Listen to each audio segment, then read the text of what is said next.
Hi, welcome back. In this video we'll be talking about the subjunctive tense in French. It's a tense I feel that has rather a bad reputation among learners of French, and we'll aim to make this easier in this video. My name's Chris, I'm a French teacher at We Communicate. We specialise in teaching French to speakers of English. We are bilingual, and if you're new to the channel, this is what we do. We try to simplify French for speakers of English, and in this one, as I mentioned, we're going to talk about the subjunctive, le subjonctif.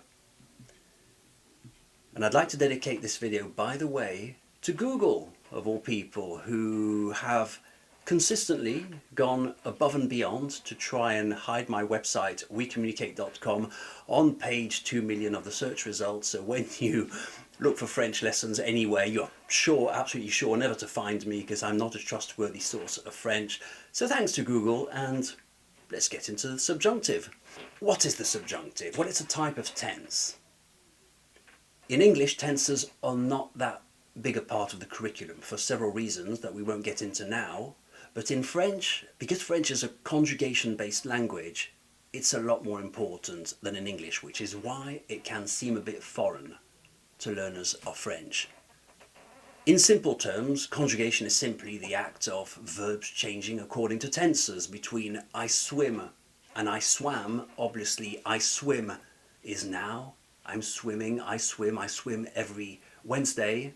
I swam was at a certain moment in the past. So swim, swam, because the verb changed, it also tells us when it happened, or at least that it didn't happen now. It contrasts the time at which it happened.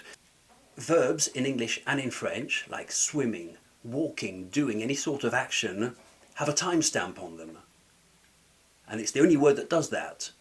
Between the house is on the hill and the house was on the hill, only the verb changed. The word house didn't change, which is quite interesting. The house is, the house was, but the word house didn't change because the word house is a noun. In principle, at least, we can consider that conjugation gives us information. It tells us that something happened in the future, in the present, as a habit. It was a recurring thing. I was walking when all of a sudden I saw a bird. The fact of saying I was walking tells us there was an ongoing action happening and then there was a sudden action. I saw a bird. So it gives us information. Well, of course, these are conventions. We can argue against them. We can say that these things are not necessary. These are, of course, points of view. It's never completely true. These are conventions.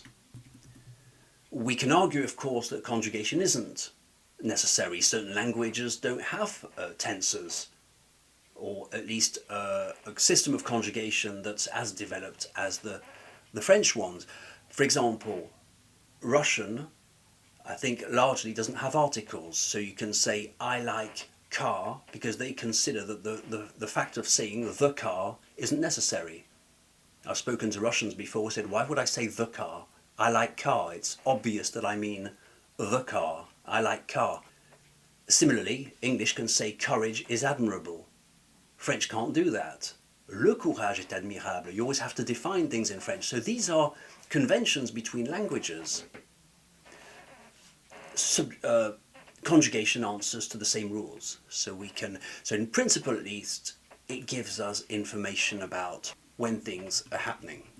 And it's the same thing as between the word her and she, which is quite interesting.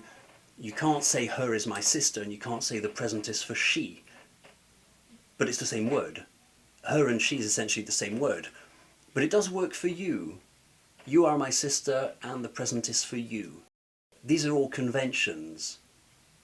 In theory, declensions, as we have them in German, and her and she, by the way, is a remnant of the declension system. So, of course, we can always argue against such things. There is a timestamp. I think it's an important word to remember, to actions that we do, past, present, future. There's a timestamp that indicates to the person listening or reading when the action is happening. The subjunctive is one of those tenses, and tenses have been known to have very strange names. Why subjunctive, why past perfect, why present perfect or simple past in English. They have odd names. And before anyone ever dares to put a comment below this video, I know it's a mood and not a tense, but we're calling it a tense for the sake of simplicity. I realise that subjunctive is a mood, okay. We've all been to school. We're calling it a tense. Don't even try. Okay, we don't want to confuse everyone, so we're considering that the subjunctive is a tense for the purpose of this video. Next question is, why is the subjunctive a big deal? Why even talk about it? Why not just learn the subjunctive? Well, in English we don't have it as much for two reasons. First of all, there's two reasons. First of all, the sentence constructions that would lead up to a subjunctive are not as used because English works in a different way. So the sentence construction that would lead up to a subjunctive tense are simply less used, are rarer. And the second reason is that there's no noticeable change between the present and the subjunctive. So even when it is there, we don't notice it. That's why, coming from English, we tend not to know about the subjunctive. And the other reason is simply because it's not as important in the academic culture in English-speaking countries to be as analytical about languages. We don't tend to... I always say you can stop an average citizen on the street, anyone in the street in France, a French-speaking country, you could tell them, give me an example of a conditional, of a subjunctive. They will be able to give you an example. If you ask the same thing to an English speaker, give me a passive sentence in the past perfect, they have no idea what you're talking about. And you're probably wondering what I am talking about now. What's the past perfect? What's he on about? What's the passive? Maybe I'll make a video on it another day. Let's stay with the subjunctive for now. Before we start, let's get into the subjunctive. Could I have a horizontal line across the screen, please? No. Could you make it orange? Orange, please. That's better. Oh dear, that's not a very straight one, is it? Is that all we're getting? Right, I suppose it'll have to do. This orange line represents reality. It's our life experience. It's anything you can do on what we might call reality, the past, the present, and the future. For example, I am making a puzzle, I made a puzzle, I will make a puzzle, and all the other tenses in between. I had to make a puzzle, I will be making a puzzle. We consider this is the timeline of reality in orange. Okay? I am making a puzzle, I was making a puzzle, I will make a puzzle. This is how we express reality with different types of tenses. You know the drill. Can I have the rest of it, please? Thank you. To complete these tenses, this timeline, we also have what we call the conditional tenses. These express something else. They express what could be and what could have been in the present, the future, and the past. So these are the diagonal lines that you see in a different colour, and they express, well, they're often dependent on a condition. For example, I could make a puzzle. The condition is, if I felt like it, I suppose I could do a puzzle now. Even tomorrow. Oh, tomorrow, well, if I don't have anything to do tomorrow, I suppose I could do a puzzle.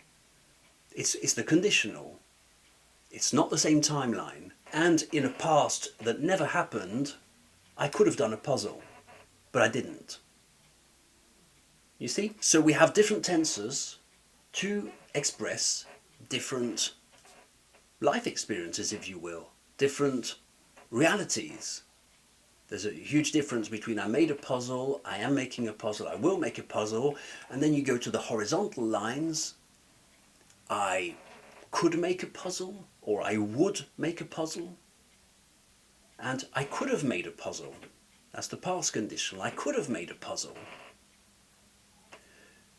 My question now to you, and you might want to press pause, where would you place the sentences, God save the Queen, may the force be with you, it's important that you be on time. I'll repeat that. God save the Queen, may the force be with you. It's important that you be on time. Now, considering these lines that we have, where would you place those three sentences? And you can press pause and think about it. I'll reveal the answer in a second.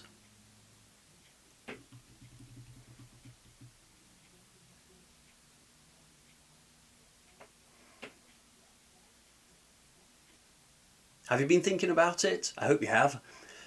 So we have three sentences. So we have the diagonal lines, that express probability. Probability, it's probable, I could do a puzzle, I could have done a puzzle, and reality. I did a puzzle, I'm doing a puzzle, I will do a puzzle, I do a puzzle. So the question was, where would you fit in to these on either line? Where would you place on either line, God save the Queen, may the force be with you, or God save the King, and it's important that you be on time?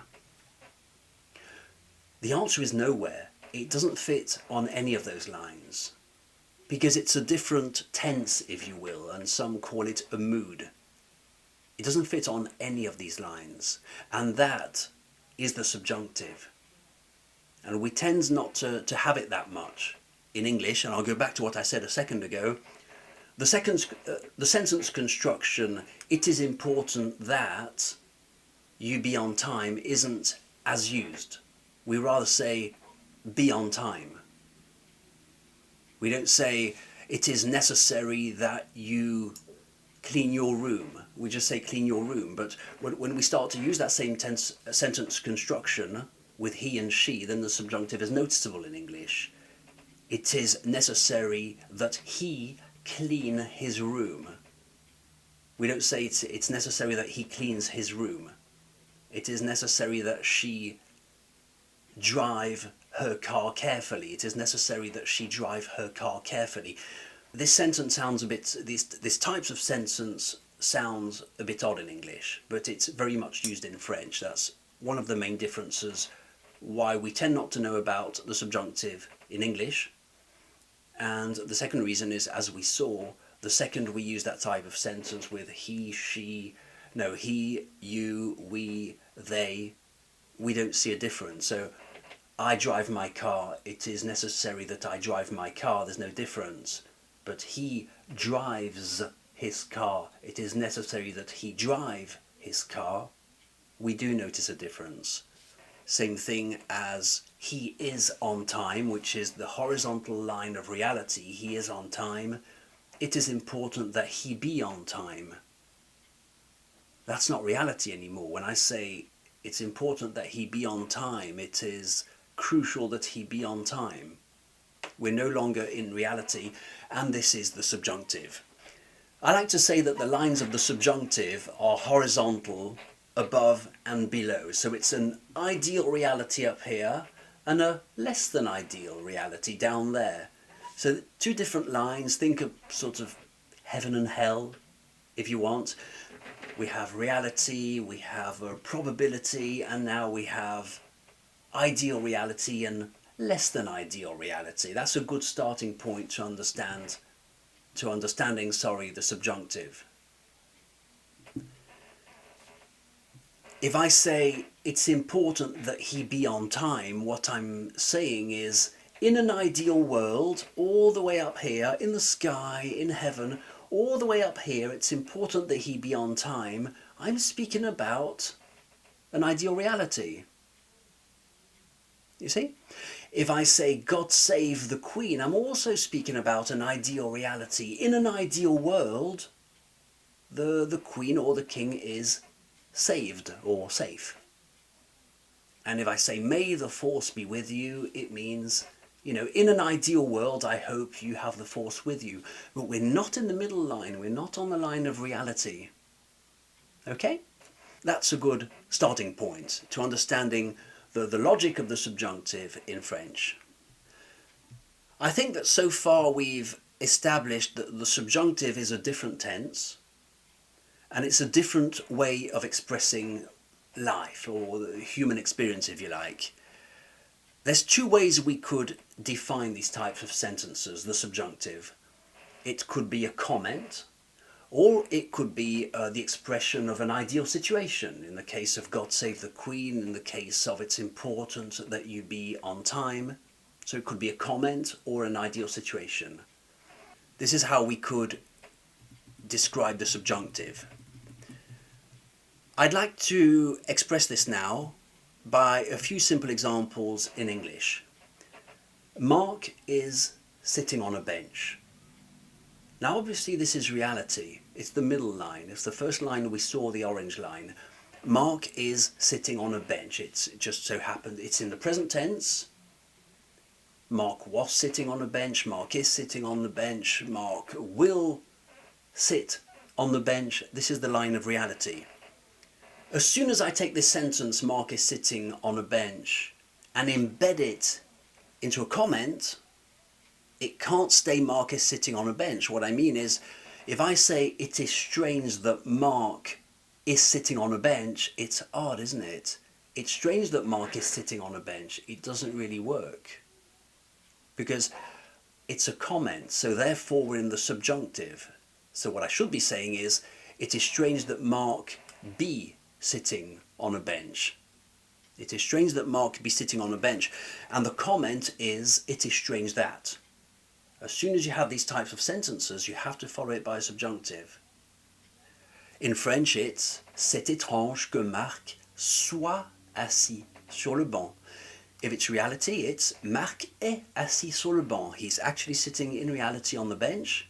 But if I embed this in a comment, c'est étrange que Marc soit assis sur le banc. The next thing I'd like to talk about is what constitutes a comment. In the eyes of the subjunctive, a comment is a sentence which has a certain emotion in it. Joy, disappointment, puzzlement, anger. If I say c'est étrange que, I find it strange. There's a certain emotion.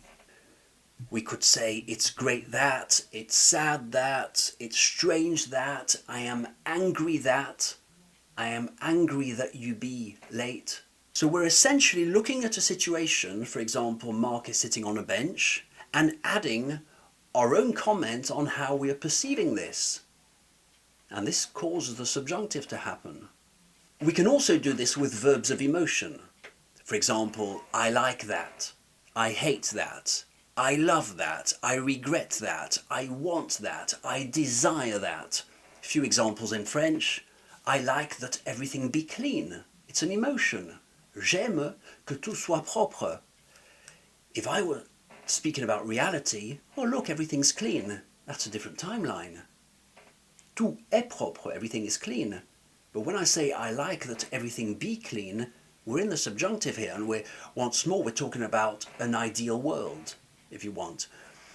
Same thing with I hate that he lie. He lies all the time, or he is lying, it's reality. When we say I hate that he lie, we're in the subjunctive. We're no longer considering that it's on the reality timeline. I love when, let's go with you, I love that when you make food. I love that you make food.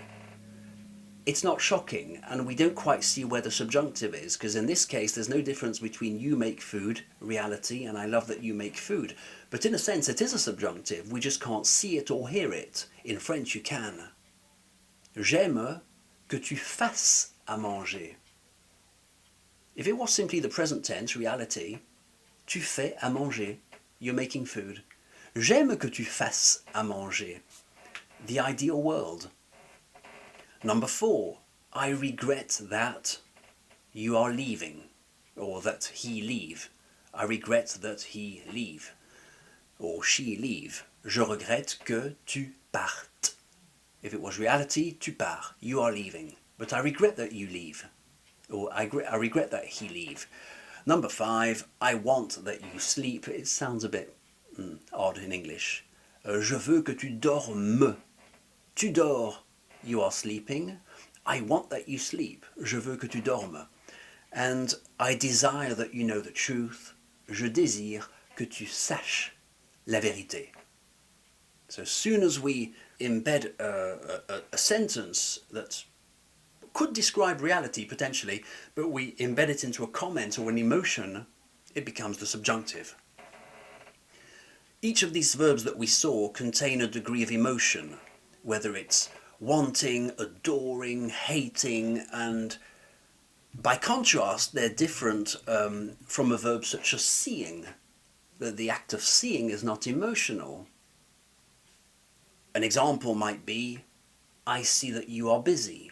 Je vois que tu es occupé. I'm looking at reality. Je vois que tu es occupé. You would never say, je vois que tu sois occupé.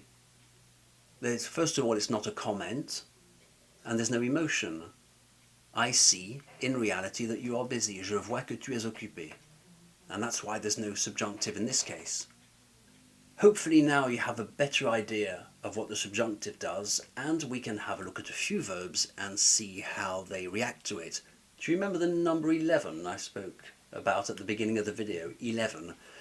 I spoke about the number 11 because there are 11 verbs that do not behave in a predictable way, and it's always the usual suspect. It's always the same 10 or 11 verbs, whether it's in the conditional, in the future, and in this case in the subjunctive. It's always the 10 same verbs that come back and that are unpredictable in French. So there's no way of rationalizing them. If you don't know, you'll never know. You have to study them by heart. There's only 11. It doesn't take a lot of time, and they're not really all used in everyday situations either. So we might even bring the number down to 8. We'll look at a few examples now.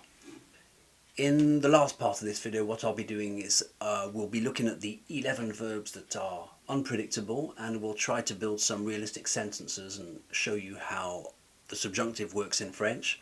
So remember, it's the mood of the comment, or just talking about an ideal present, an ideal situation, or a less than ideal situation. And it's always the same 10 verbs that keep coming back. Let's start with être, the verb to be, which happens to be irregular in English also. And it's funny that, because English also has 11 irregular verbs. I find it's very interesting. Not the same though, but if I wanted to say, you are late, tu es en retard, you are late, I would be talking about reality. Tu es en retard. If I wanted to add a comment, take the sentence, you are late, I wanted to add a comment, I would have to change the sentence, the verb at least, because it now becomes the subjunctive. I hate that you be late. Je déteste que tu sois en retard. Je déteste que tu sois en retard. We're no longer in reality. We're in the less than ideal reality. We're down here, we're down below. It's the less than ideal reality. It's the reality that we hope never happens. Je déteste que tu sois en retard. The next step is obviously to study the verb être in the subjunctive. Je sois, tu sois, il soit, nous soyons, vous soyez, il soit. There's only 6 words that we need to remember. The 3 first ones sound exactly the same way, and the last one also. So there's essentially 3 words that you need to remember. Soit, soit, soit, soit, soit, and soyons, soyez. The next one is avoir, to have. I'm going to go with an example about having something, and I'm going to say that it's a shame that you don't have a car. It's a shame that you don't have a car. It's the less than ideal reality, and I'm also adding a comment. If I said in French, you have a car, tu as une voiture. It's reality. C'est dommage que tu n'aies pas de voiture. It's a shame that you have not a car, or that you don't have a car. Less than ideal reality, it's down here. C'est dommage que tu n'aies pas de voiture, and you can't say c'est dommage que tu n'as pas de voiture, because otherwise there's a contrast between realities. You could even say it in this way. The 2 realities don't work together. The verb faire. Of course, yes, you have to study avoir, j'ai, que tu aies, il est, nous ayons, ayez, ils aient. 4 of them are the same, so there's 3 words to study. Et and ayons, ayez. It's not very hard. Faire, to do or to make. And to find it, I'm going to try and find a realistic example. Okay, I'm going to embed a sentence in I find it incredible that. I find it incredible that is my comment. Je trouve incroyable que. I find incredible that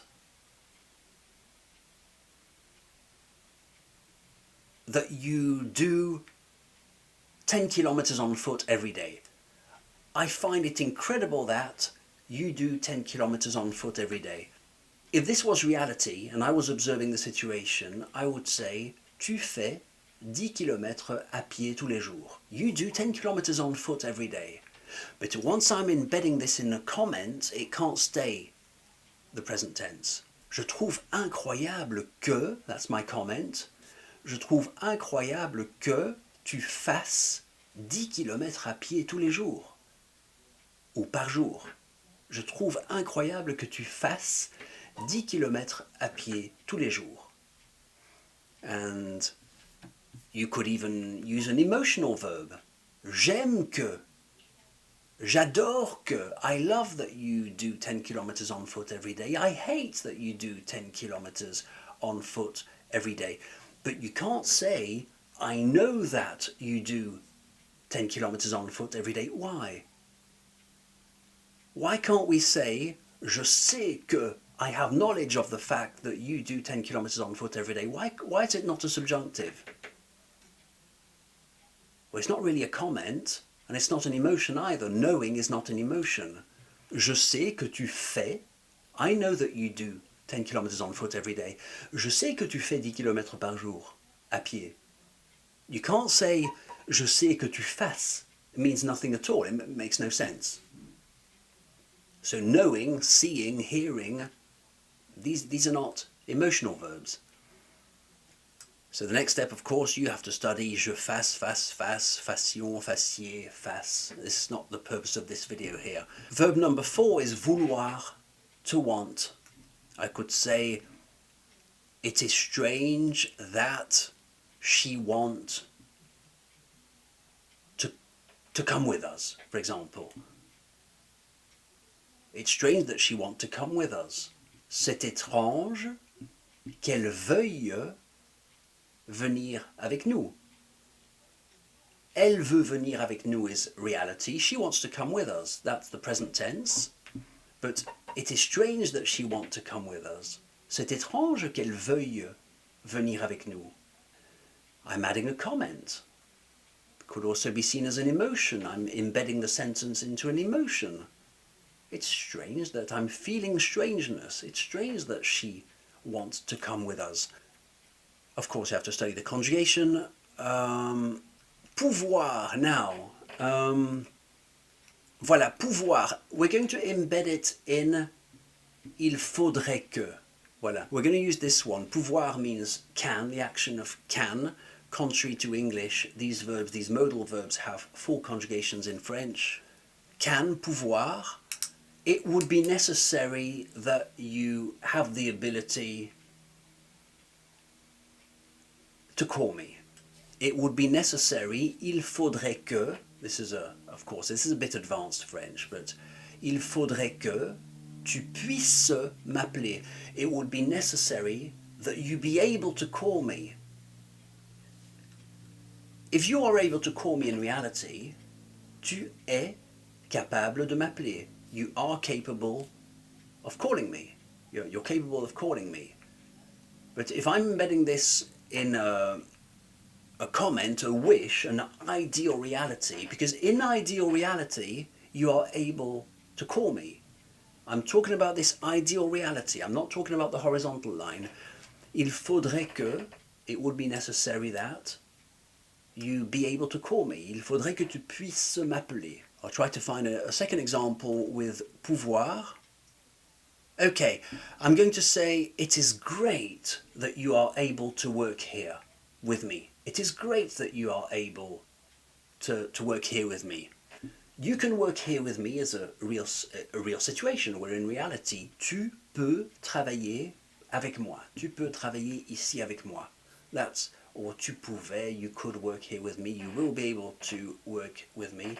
That's the timeline of reality. But now I'm going to add an emotion to it and a comment. I'm going to say it's super that you are able to work with me. We're no longer in reality. C'est super que tu puisses travailler ici avec moi. And you can't say c'est super que tu peux travailler ici avec moi. You're speaking about the ideal world. You're speaking about, you're adding a comment, you're adding an emotion.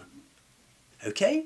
Now, of course, now you have to study pouvoir to be able to, in the subjunctive, puis, 4 of them are the same, etc. Okay, valoir, to be worth, I'm going to skip that one. It's not as used, and besides, there's a bit of a debate, you know, in practical. In reality, valoir often stays in the present tense, so it's not necessary to know that one in the subjunctive, so that's one less. Aller, that one is always used. Aller, you really have to know that one. I'm going to embed a sentence in it is important that. That's my comment. It is important that, it is crucial that, it is beyond discussion that. That's my comment. You go to the manager's office. Tu vas chez le directeur, the director. You go to the directors. Now, chez is a very special English, French word. It means at the house of, at the place of work of. You go to the director's office. Tu vas chez le directeur. That's reality. But if I say it's important that, it's my little comment. And I can't say c'est important que tu vas chez le directeur. That does not exist. It cannot exist. You have to say c'est important, c'est nécessaire que tu ailles chez le directeur. Whatever your comment is, it's going to be tu ailles. You could use an emotional verb. J'aime que tu ailles aider ta grand-mère. I love that you go and help your grandmother. J'aime que tu ailles. It's an emotional comment. It's almost the ideal world.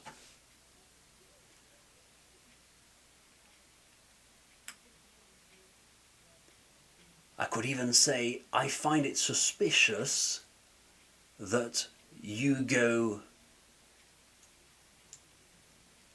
in the garden at midnight. I find it suspicious that you go in the garden at midnight to, I don't know, smoke a cigarette or something. Je trouve ça suspect. I find it suspicious que tu ailles. I'm adding a comment. Tu vas dans le jardin à minuit. You go in the garden. You go in the garden at midnight. What are you doing in the garden at midnight? You go there. It's real. But I find it suspicious that you do that. That's my comment. C'est je trouve ça suspect que tu ailles dans le jardin à minuit. Next we have savoir, to know. Je sais, I know something. Je sais où est la télécommande. I know where the remote control is. Je sais où est la télécommande. I could say, oh, it's a pity that you don't know where the remote control is. That's my comment. C'est dommage que tu ne saches pas où est la télécommande. I half regret using that verb, that sentence, because now I'm going to have to put a little accent on the U, and it's always tricky. I try to avoid sentences with too many accents. Right, because I'm on a QWERTY. Okay, c'est dommage que tu ne saches pas où est la télécommande. I could say, it is important that they know the truth. That's my comment. It is important that they know the truth. Ils savent la vérité. They know the truth. It is important they know the truth becomes c'est important qu'ils sachent la vérité. And you can't say c'est important qu'ils savent. We're not it's not reality anymore, as we've said already a few times in this video. The next one is devoir, must, the verb must, which also has a full conjugation contrary to English. Tu dois t'inquiéter. Well, it's a reflexive verb, but you must be worried. Tu dois t'inquiéter. If I said, I don't believe that you must be worried or cause worry to yourself, je ne pense pas que tu doives t'inquiéter. So I'm commenting on the fact that you are worried. I don't believe that you need be worried, in a sense. Je ne pense pas que tu doives t'inquiéter. I could say, oh, it's so stupid that you must leave now. That's my emotional comment. Oh, c'est bête. It's so stupid that you must leave now. We were just having fun. We're just starting to have fun. C'est bête que tu doives partir maintenant. Tu dois partir maintenant is reality, the horizontal line. C'est bête que is your comment on reality. C'est bête que tu doives partir maintenant. And then we have pleuvoir and falloir. Pleuvoir, we could say, I fear that it rain. J'ai peur que, that's my comment, I fear. It's emotional, isn't it? I fear that it rain. J'ai peur qu'il pleuve. If it was really raining, I'd say il pleut. It is raining. J'ai peur qu'il pleuve. I fear that it rain, and we're down here in the less than ideal reality. We do not want this reality to happen. J'ai peur qu'il pleuve. And the last one is falloir, which is very close to devoir, must. And it's a bit like, I almost want to skip it because it's a bit like Valoir. Many people don't always switch to the subjunctive with falloir. I don't believe it is necessary to stay. Staying is rester. Je ne pense pas, I don't believe that we must stay. Je ne pense pas qu'il faille rester, and falloir is of course il faut in the present. Falloir and pleuvoir are only and ever used with il, so it's an impersonal il, it's not really a person, it is necessary. It's like it is Christmas, it is the equivalent of il, c'est, it is. It is necessary, il faut in the present. Je ne pense pas qu'il faille rester, I don't believe it is necessary to stay. Of course, I'm embedding il faut rester, we must stay, one must stay. I'm embedding it in a comment. Je ne pense pas qu'il faille rester. But some people would say je ne pense pas qu'il faut rester. You know, so some people switch to the present and then they don't go to the subjunctive, which is why I'm hesitant to include it. We won't, the purpose of this video is not to speak about all the other verbs, the other 4 classes of verbs, and don't you dare comment and tell me how to find the subjunctive of verbs. I know very well that nous and vous is in the imparfait, and I know very well how to find the subjunctive of a verb. The purpose of this video is just to explain the logic behind the subjunctive. And I hope we've accomplished this today. I look forward to your comments, and I think the last thing that's interesting to speak of is how native speakers view the subjunctive, because obviously as much as a native speaker of French would be able to give you an example of a subjunctive, I don't know if they properly understand what it does, and they wouldn't be able to say that it's the mood of the comment, of the ideal reality, or the mood that follows emotional verbs, but they do instinctively feel that something's not right. If you say c'est super que tu es là, they will feel that it's really ugly. There's a clash of realities. It is super that you are there. It is super that you are there. It is great that you are there. C'est super que tu es là. It should be really c'est super que tu es là, because you really are in front of my door. You really are about to step into the house, and it's great that I am seeing you in reality now. But it's the mood of the comment. You're embedding a sentence about reality into a comment, into an emotion. You're expressing an ideal reality less than ideal reality. Donc c'est super que tu sois là, and native speakers of French do it instinctively. I thank you for watching, and I really hope it was useful, and that's how I see my role as a French teacher. I think, yeah, hopefully, I like the saying, the rising tide raises all boats, and hopefully I've helped to raise your boat also, and that you understand the subjunctive a bit better. Thanks a lot. See you next video. Bye.